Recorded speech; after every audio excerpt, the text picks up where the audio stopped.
झारखंड प्रांत में निवास करने वाली 30 विभिन्न जनजातीय समुदायों में उरांव जनजाति का एक प्रमुख स्थान है।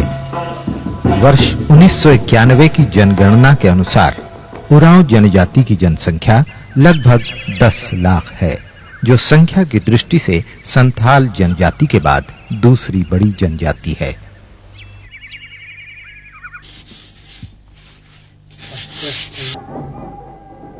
अधिकांश मानव विज्ञानी, शोधकर्मी और विद्वानों का मत है कि उरांव जनजाति के लोग द्रविड़ मूल के हैं। इनकी अलग बोली भाषा है, जिसे कुड़ुख भाषा के रूप में जाना जाता है।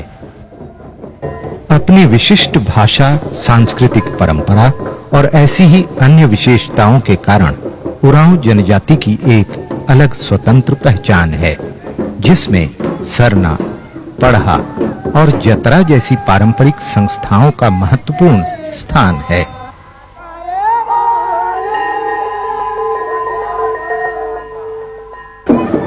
उरांव जीवन शैली और सांस्कृतिक परंपरा की कड़ी में जतरा एक अमूल्य धरोहर है, जिसके द्वारा इनकी समृद्ध सांस्कृतिक विरासत का पता चलता है। वैसे तो छोटानागपुर क्षेत्र में विभिन्न अवसरों पर अनेक जतरा आयोजित किए जाते हैं, लेकिन इन सब में मुड़मा जतरा को सबसे महत्वपूर्ण और ऐतिहासिक माना जाता है। मुड़मा जतरा से संबंधित अधिकांश उरांव जनजाति के सदस्यों का मत है कि यह जतरा वास्तव में एक विजयोत्सव का प्रतीक है, जिसे इस क्षेत्र के 40 पढ़ा गांवों के लोग, जिनमें अधिकांश उरांव जनजाति के हैं, मिलकर इसका आयोजन करते हैं।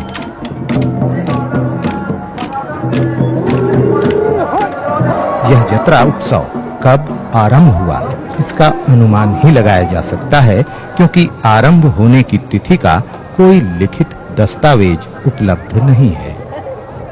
जतरा आरंभ करने से संबंधित उरांव जनजाति के लोक मत के अनुसार बहुत समय पहले रोहतासगढ़ में मुसलमानों के आक्रमण के कारण उन्हें वह स्थान छोड़ना पड़ा और वे सोन नदी के किनारे-किनारे वर्तमान पलामू होते हुए छोटानागपुर में प्रवेश कर गए। ऐसी मान्यता है कि पलामू से रांची आने के क्रम में उनका संघर्ष यहाँ के पूर्व निवासियों से मुड़मा गांव के आसपास ही कहीं हुआ, जिसमें उरांव लोग विजयी हुए। इसके बाद ही वे रांची जिले के पश्चिम में बसे और फैले।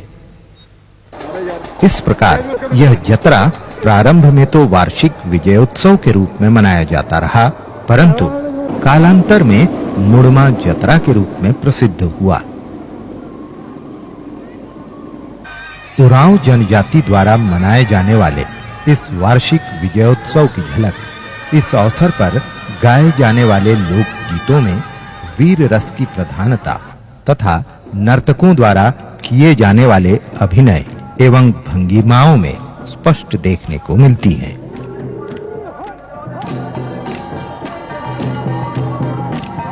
ऐतिहासिक मुड़मा गांव रांची से पश्चिम लगभग 25 किलोमीटर की दूरी पर रांची डाल्टनगंज मार्ग के किनारे अवस्थित है और रांची जिला के मांडर प्रखंड के अंतर्गत आता है।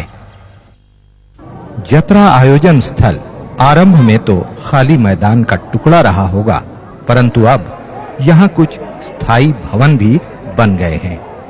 वर्तमान में इस जतरा स्थल के 5-6 एकड़ सरकारी भूमि के अतिरिक्त कुछ रैयती भूमि भी है। इस रैयती भूमि पर ग्रामीणों द्वारा वैसी ही फसल लगाई जाती है जो जतरा आरंभ होने के समय से पहले ही काट ली जाए, ताकि वह स्थान जतरा के लिए खाली रहे।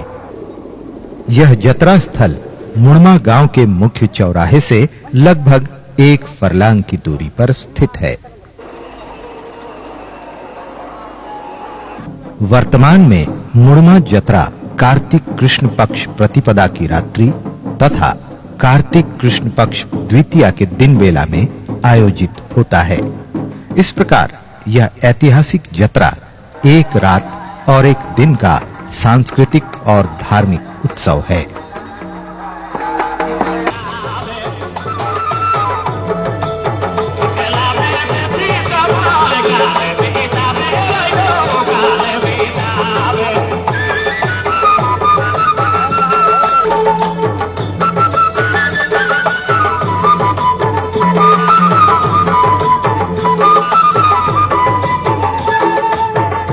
मुड़मा जत्रा आरंभ होने से संबंधित कुछ अन्य किंवदंतियां एवं लोक कथाएं भी प्रचलित हैं। इस लोक कथा का मुख्य पात्र एक लोहार और उसका परिवार है। कथा के अनुसार जब उरांव लोग रोहतासगढ़ छोड़कर इस क्षेत्र में आए तो पीछा करने वाले शत्रुओं से बचने के लिए वे एक लोहार के घर में घुस गए। लोहार ने सहयोग किया और उरांव लोगों को अपने घर में छुपा लिया। लोहार के इस उपकार से प्रभावित होकर उरांव लोगों ने उसके सम्मान में उत्सव मनाया और नाच गान करके अपनी खुशी जाहिर की।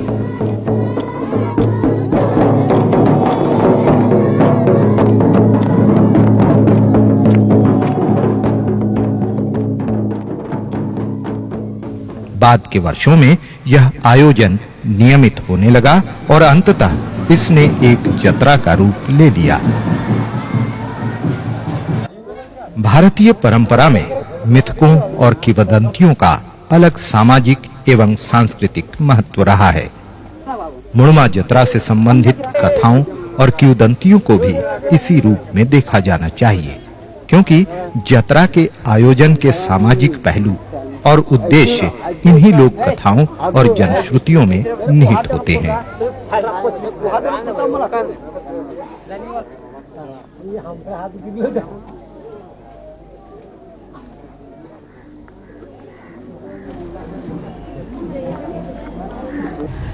सर्वप्रथम जब रोहतासगढ़ से हमारे पूर्वज भागकर छोटानागपुर के इस जंगल में आए थे तो सर्वप्रथम लोगों का वास यहीं पर हुआ था। उसके बाद जब यहाँ के लोग अधिक हो गए या किसी कारणवश जब यहाँ से लोगों को दूसरे जगह जाने की बात हुई, फिर आके मिलने की बात फिर हुई, तो इसी दिन लोगों ने तय किया कि हम लोग इसी दिन मतलब मेला के दिन पर ही मिलेंगे और वही मेला का रूप लिया। मुड़मा जत्रा का सबसे सबल पक्ष इसका सांस्कृतिक स्वरूप है, जिसके साथ उरांव जनजाति समुदाय की धार्मिक आस्था भी जुड़ी हुई है। शायद इसी कारण इसका आयोजन सामूहिक रूप से 40 पढ़ा गांवों के लोगों द्वारा किया जाता है। उरांव समुदाय में पढ़ा व्यवस्था का महत्वपूर्ण सामाजिक स्थान है। एक पढ़ा के अंतर्गत 6-7 से लेकर 25-30 गांव भी हो सकते हैं, जिसका अपना निश्चित भूभाग होता है। पढ़ा के अंतर्गत उठने वाले विवादों का निपटारा पढ़ा पंचायत में किया जाता है। इसे उरांव स्वशासन व्यवस्था भी कहा जाता है। वर्तमान में मुड़मा जत्रा का आयोजन इस क्षेत्र के 3 पढ़ा के अंतर्गत आने वाले 40 गांव के लोग सक्रिय रूप से करते हैं। मुड़मा जत्रा को 40 गांवों का ऐतिहासिक मिलन स्थल भी कहा जा सकता है। मुड़मा जत्रा के एक मिलन स्थल होने की पुष्टि इस बात से भी होती है कि जत्रा में सम्मिलित होने वाले गांव यहां अपने विशिष्ट पढ़ा चिन्हों के साथ परंपरागत वेशभूषा तथा पढ़ा झंडे लिए हुए आते हैं।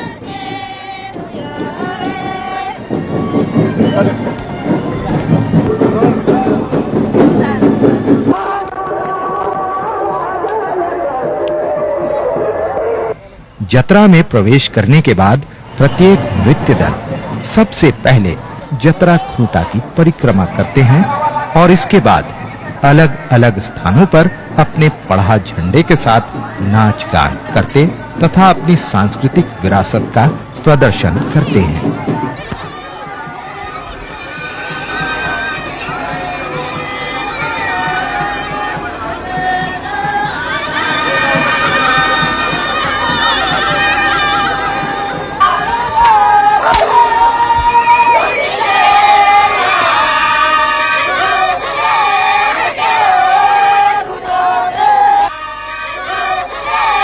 जत्रा में प्रवेश के समय इन पढ़ा गांवों के उरांव सदस्य कुछ परंपरागत नियमों का भी पालन करते हैं।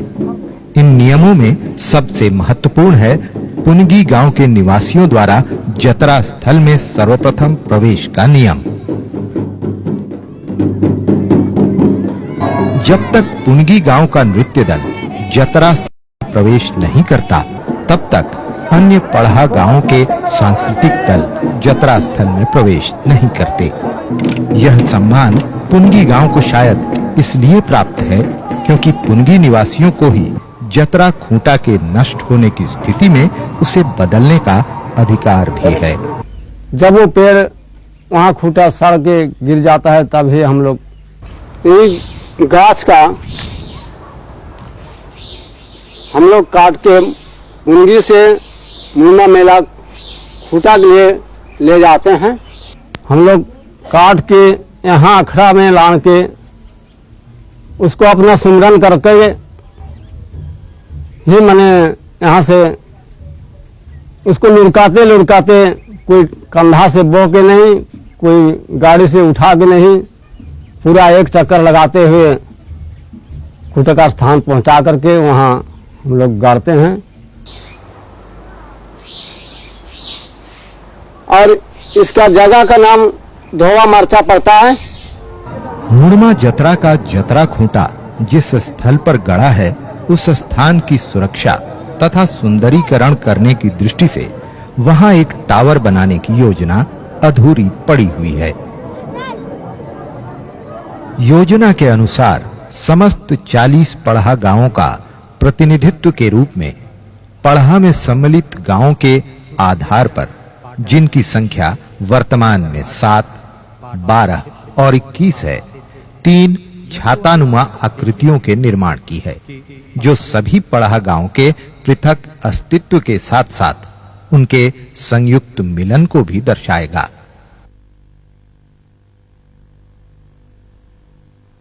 वर्तमान में मुड़मा जतरा का स्वरूप हालांकि एक मेला जैसा हो गया है, जिसमें खान-पान, सर्कस, झूला और मौत का कुआं जैसे मनोरंजन के विभिन्न साधन मौजूद रहते हैं।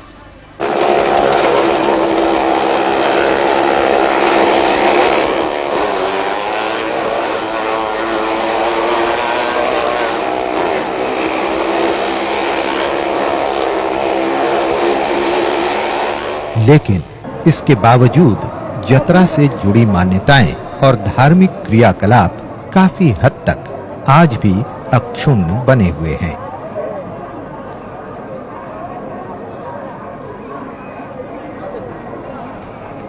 इस ऐतिहासिक जतरा से संबंधित धार्मिक क्रियाकलापों के केंद्र में मुड़मा गांव में संपन्न होने वाले विभिन्न धार्मिक अनुष्ठान तथा जतरा स्थल का जतरा खूंटा होता है, जहां गांव के पाहन या पुरोहित द्वारा जतरा आरंभ होने के पहले से लेकर जतरा की समाप्ति तक विभिन्न धार्मिक क्रियाएं की जाती हैं।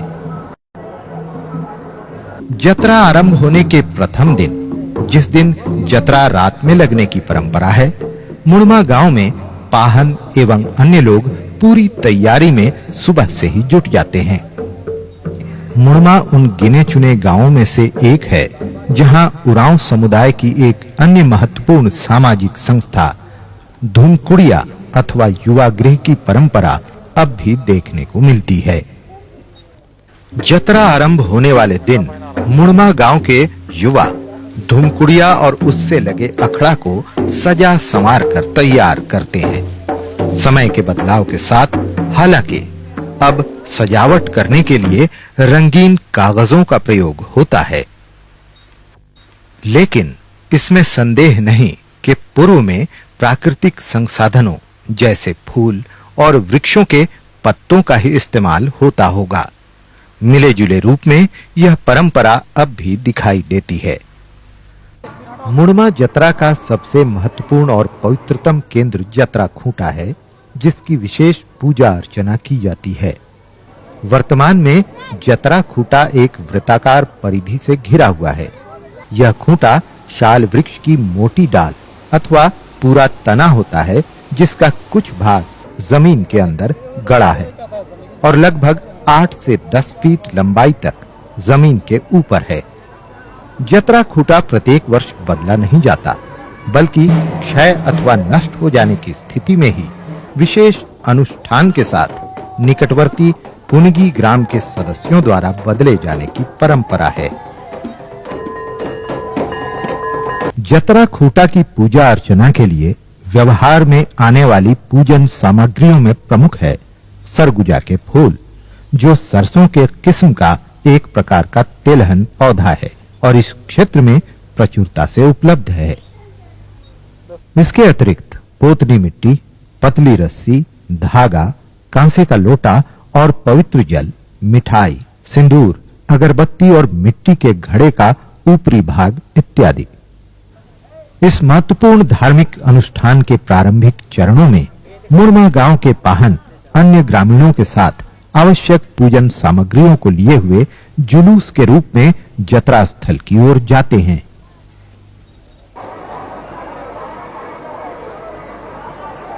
जतरा खूंटा के पास पहुंचकर सभी रुक जाते हैं।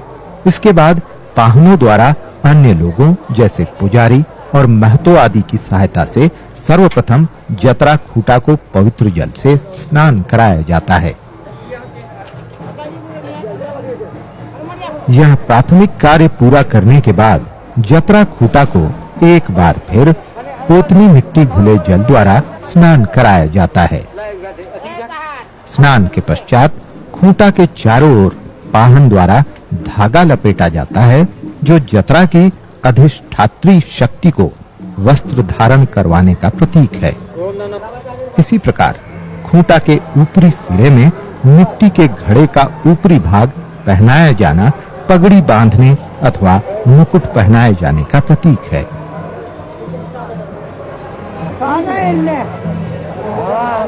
इस प्रतीकात्मक मुकुट के चारों ओर सरगुजा के फूल से लदे पौधे खोस अथवा बांध दिए जाते हैं। खूंटे के श्रृंगार के लिए लाल रंग की चूड़ियों को भी धागे से बांधकर लटका दिया जाता है।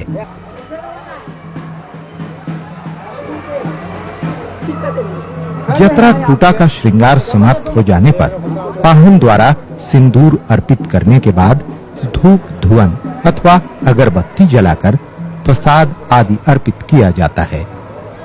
इस विशिष्ट विधि विधान के उपरांत पाहन अपने सहयोगियों के साथ वापस गांव आ जाते हैं और दूसरे दिन के अनुष्ठान की तैयारी में जुट जाते हैं। प्रारंभिक धार्मिक कृत्य संपन्न करने के बाद जिस विशिष्ट कार्य में लोग व्यस्त रहते हैं वह है करसा अथवा कलश का निर्माण। कलश श्रृंगार के लिए गांव की युवतियां अंधेरा होने पर किसी एक धान के खेत से धान की बालियां तोड़कर लाती हैं। इन धान की बालियों को एक दूसरे से गूंथकर जाल की आकृति को इस प्रकार तैयार किया जाता है कि यह घड़े के ऊपरी हिस्से में एक कटोरे के आकार का बन जाए। इस कटोरानुमा स्थान पर 3 मुट्ठी चावल अथवा उड़द, हल्दी के 3 टुकड़े तथा दूब घास रखकर ऊपर में मिट्टी के दिए रख दिए जाते हैं। इन दियों में उड़द की दाल तथा करंज का तेल खास तौर पर डाला जाता है। प्रतिपदा के दूसरे दिन जब जतरा दोपहर में लगता है, उस दिन गांव का पाहन प्रातः समय गांव की सीमा पर अपने सहयोगियों के साथ जाता है और परंपरागत विधि विधान के अनुसार 3 अलग-अलग रंगों के मुर्गों की बलि देता है।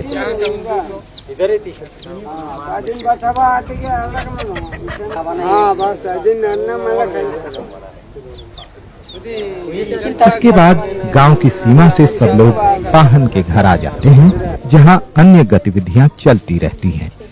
दोपहर बाद पाहन के घर से सजाया हुआ करसा या कलशी को युवा कन्याएं बाहर निकालती हैं। कलशों का बाहरी श्रृंगार गेंदे के फूलों द्वारा किया जाता है, जिन्हें बांस के पतले सीकों में दोनों ओर से गूंथकर सजाया गया होता है। सिर पर कलश उठाने वाली युवतियों के साथ-साथ सब लोग अखड़ा में आ जाते हैं, जहां से अन्य लोग भी गाते, बजाते और नाचते हुए जतरा स्थल की ओर प्रस्थान करते हैं। इस जुलूस में गांव की पहचान चिन्ह वाला झंडा साथ लेकर जाने की परंपरा है। मुरमा गांव का यह प्रतिनिधि सांस्कृतिक दल जब जतरा स्थल की ओर जाता है, तो रास्ते में निकट के अन्य पढ़ा गांव का सांस्कृतिक दल भी इनके साथ जुलूस में शामिल हो जाता है, जिनका पहचान चिन्ह रंपा चंपा नामक एक आकृति होती है। दिलचस्प बात यह है कि रंपा चंपा की इस लंबी चौड़ी आकृति को मात्र एक व्यक्ति ही अपने दोनों कंधों पर टिकाकर नृत्य करता हुआ आगे ले चलता है। इसी प्रकार अन्य पढ़ा गांव के सांस्कृतिक दल भी जतरा स्थल में नाचते गाते प्रवेश करते हैं।